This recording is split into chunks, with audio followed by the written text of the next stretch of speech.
Selamat datang di Beetle Channel, semoga kita bahagia. Jangan lupa subscribe, like, komen dan share agar channel ini semakin berkembang. Terima kasih. Novel Gunho Ghost Story. Bab 49. Aku tidak tahu, apakah saya pernah berbohong kepada Anda sebelumnya. Dan manajer pabrik di sini adalah orang tua yang harus segera pensiun. Jadi, Anda akan memiliki masa depan yang menjanjikan dengan perusahaan ini. Mesin yang saya gunakan di sini dan mesin di pabrik Anda mungkin tidak sama karena mungkin spesifikasinya berbeda.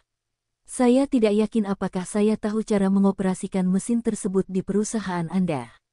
Kamu cepat belajar, kawan. Kamu akan belajar cara mengoperasikan mesin dalam sekejap mata. Ayo bergabung dengan saya. Saya akan pulang kerja lebih awal besok dan akan mampir ke sana. Saya harus melihatnya terlebih dahulu sebelum mengambil keputusan apapun. Kedengarannya bagus. Aku akan membelikanmu makan malam yang enak. Min Hyuk menelepon Gunho dan memberitahunya bahwa usaha patungan akan menambah modal mereka. Departemen Konstruksi Kota menyetujuinya. Mereka menyetujui usaha patungan untuk meningkatkan persediaan modal sebesar 15% tanpa pertimbangan. Setelah selesai, usaha patungan tersebut kemudian akan mengembalikan dana investasi kami sebesar $1.725.000. Jadi kami dibayar $225.000 atas kerja keras kami selama ini. Itu tidak seberapa. Apakah kamu ingin aku membicarakannya dengan mereka? Tidak apa-apa, biarkan saja. Saya memulai usaha patungan itu karena teman saya, Wakil Wali Kota Sekang Lee. Dia akan menghubungkan kita dengan peluang bisnis bagus lainnya nanti. Setidaknya kita tidak kehilangan uang, itu bagus. Kita berhasil $225.000. Mereka bilang akan mengirimkan dana ke rekening bank Anda. Oke, setelah kita menerima dana itu, segera pindah ke Ohyeon, kota Suzhou, dapatkan kondominium di sana. Selama harga sewanya tidak melebihi 5.000 yuan, kamu bisa mendapatkan kondominium apapun yang kamu inginkan. Oke. Saya akan menelepon Anda setelah saya pindah ke kota Suzhou. Gunho menerima telepon dari Wakil Wali Kota Sekang Lee. Saya dengar Anda akan meninggalkan usaha patungan. Iya, memang begitulah yang terjadi. Mulai sekarang, pekerjaan yang harus dipusatkan oleh usaha patungan itu adalah mengelola kawasan industri, jadi akan lebih efisien jika satu perusahaan mengelolanya daripada dua perusahaan yang melakukannya bersama-sama, sebuah usaha patungan. Saya minta maaf karena kami tidak dapat menambah lebih banyak modal Anda tanpa pertimbangan. Saya tidak bisa fleksibel dalam hal ini karena pemerintah hanya dapat terlibat secara terbatas. Tidak apa-apa, setidaknya aku menghasilkan uang dan tidak kehilangan uang, jadi tidak apa-apa. Aku dengar kamu akan punya bisnis di Ohyeon. Benar, Ohyeon ada di kotamu. Kota Suzhou, jadi aku mungkin membutuhkan bantuanmu nanti untuk bisnis baruku. Saya mendengar dari Presiden Min Hyuk Kim bahwa Anda mengambil alih sebuah perusahaan suku cadang mobil. Benar, perusahaan ini memproduksi suku cadang mobil dan menjualnya ke produsen mobil. Sekang Lee memberitahu Gunho betapa menyesalnya dia beberapa kali sebelum menutup telepon.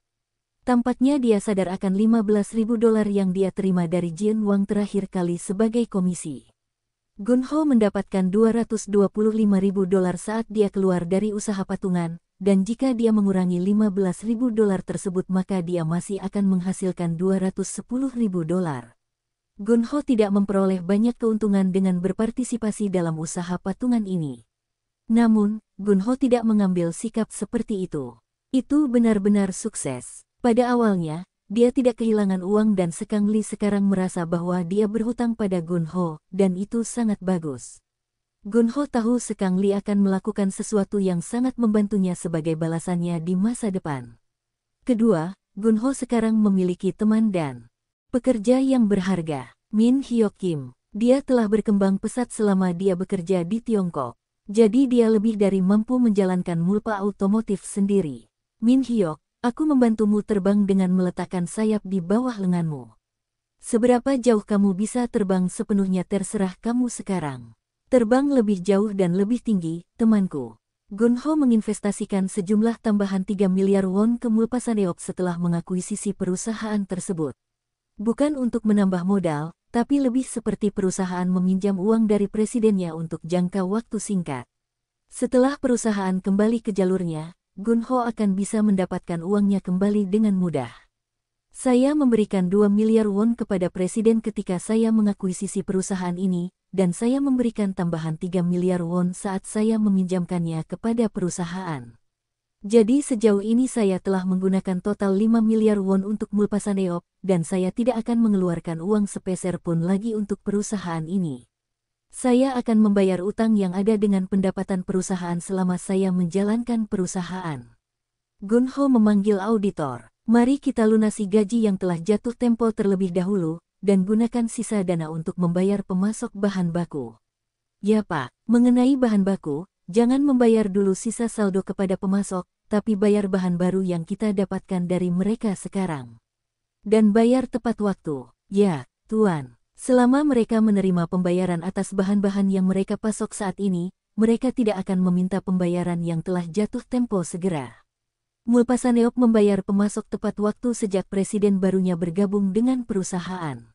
Rumor mulai menyebar di lapangan. Taman Jongsuk datang ke kota Asan dari kota Yangju, Provinsi Gyeonggi untuk mengunjungi pabrik Gunho. Ketika dia melihat pabrik itu, dia tercengang.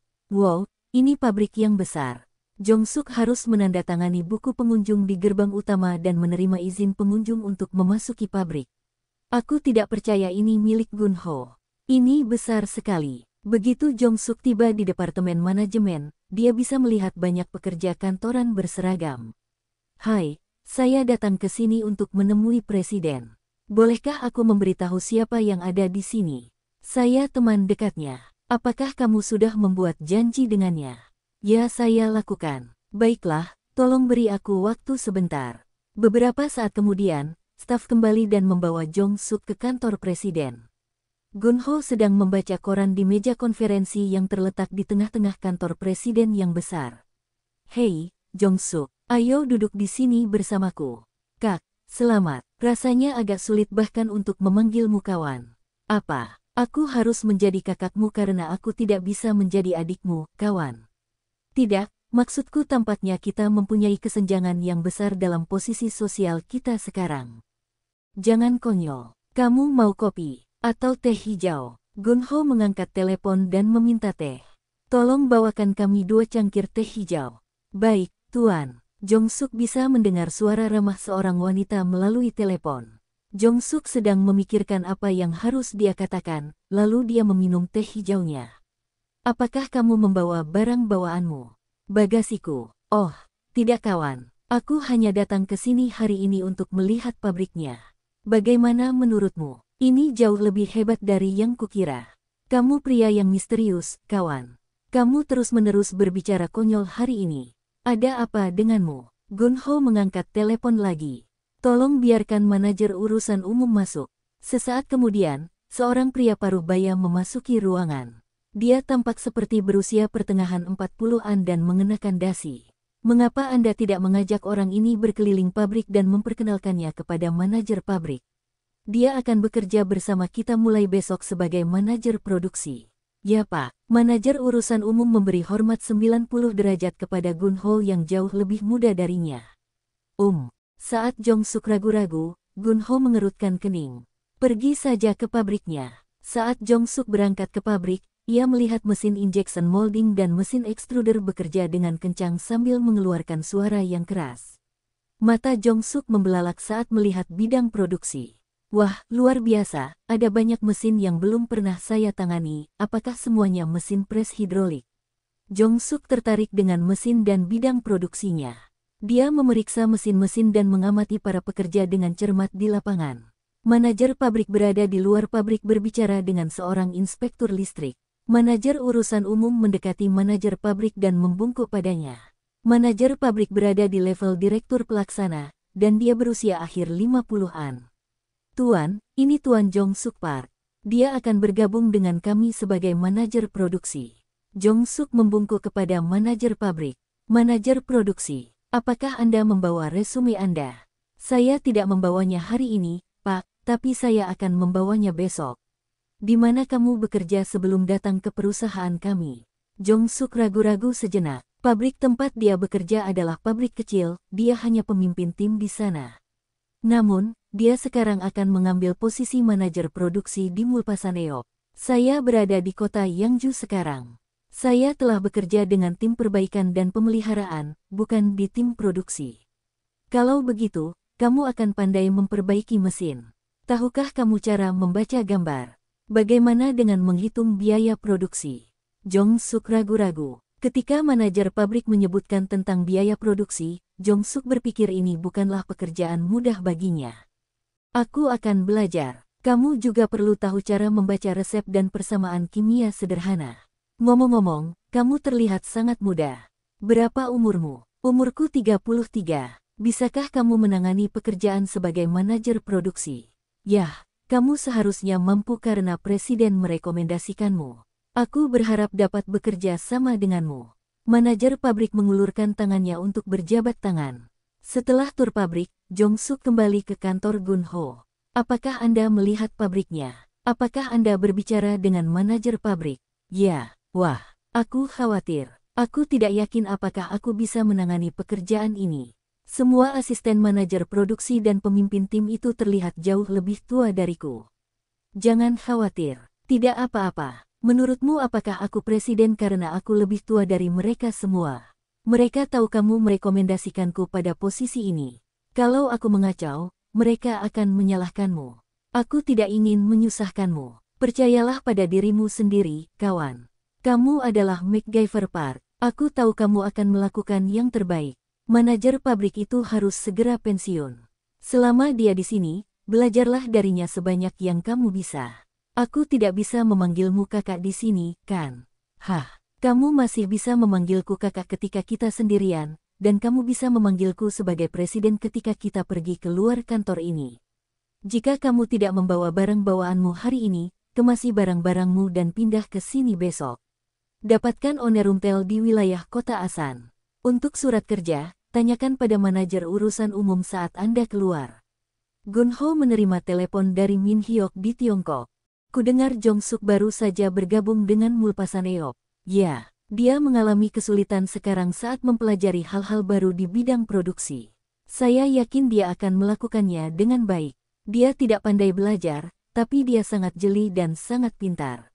Saya tahu dia akan melakukannya dengan baik.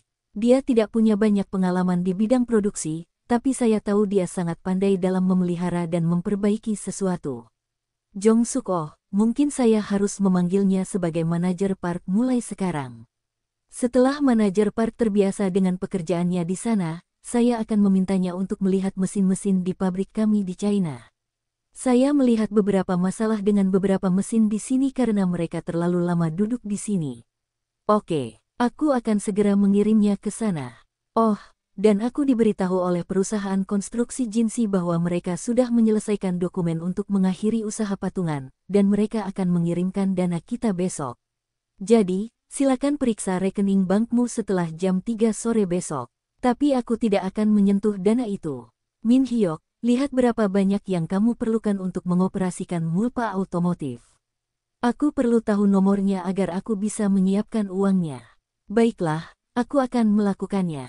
Setelah dana untuk usaha patungan itu diverifikasi, aku akan segera pindah ke Ohyeon di mana pabrik Mulpa Otomotif kita berada.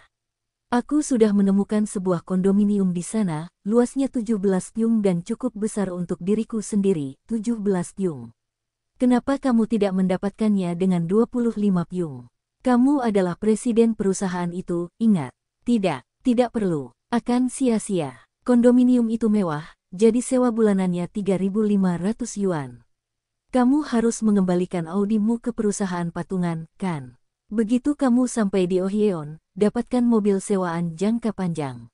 Audi, oke. Terima kasih. Dan jangan lupa untuk menyewa sopir. Jangan mengemudi sendiri. Jika Anda sebagai orang asing terlibat dalam kecelakaan mobil di Tiongkok, mereka akan menipu Anda. Mengerti. Terima kasih. Saat Anda bekerja di perusahaan patungan, kami harus berbicara dengan co-venturer Tiongkok untuk menentukan gaji Anda. Karena Mulpa Otomotif kami adalah perusahaan independen, kami harus menentukan besaran gaji Anda mendapatkan. Gaji saya baik-baik saja dengan jumlah yang sama dengan yang saya peroleh dari usaha patungan. Berapa penghasilanmu sekarang dengan usaha patungan ini? Kamu mendapat 1,5 juta won dari Seoul dan 6.000 yuan di Tiongkok, kan? Saya pikir itu lebih dari cukup bagi saya karena saya belum melakukan apapun dalam usaha patungan tersebut. Setelah Anda mulai bekerja di Mulpa Otomotif di Tiongkok, saya tidak dapat lagi membayar Anda 1,5 juta won dari Seoul. Sebaliknya, saya akan membayar Anda 20.000 yuan di Tiongkok sekitar 3,6 juta won dan akan menambah opsi saham. Opsi saham. Jika Anda sebagai presiden bekerja keras dan pabrik berjalan baik, Anda akan memiliki opsi untuk membeli saham perusahaan. Opsi saham akan menjadi 5% dari modal. Maksudnya itu apa? Misalnya, perusahaan menghasilkan keuntungan sebesar 1 miliar won pada akhir tahun. Lalu, Anda bisa mendapatkan hak untuk membeli saham atau mendapatkan bagi hasil, 5% dari 1 miliar won sama dengan 50 juta won. Jika keuntungannya 2 miliar won, Anda akan mendapat 100 juta won. Bagaimana menurut Anda? Bersambung.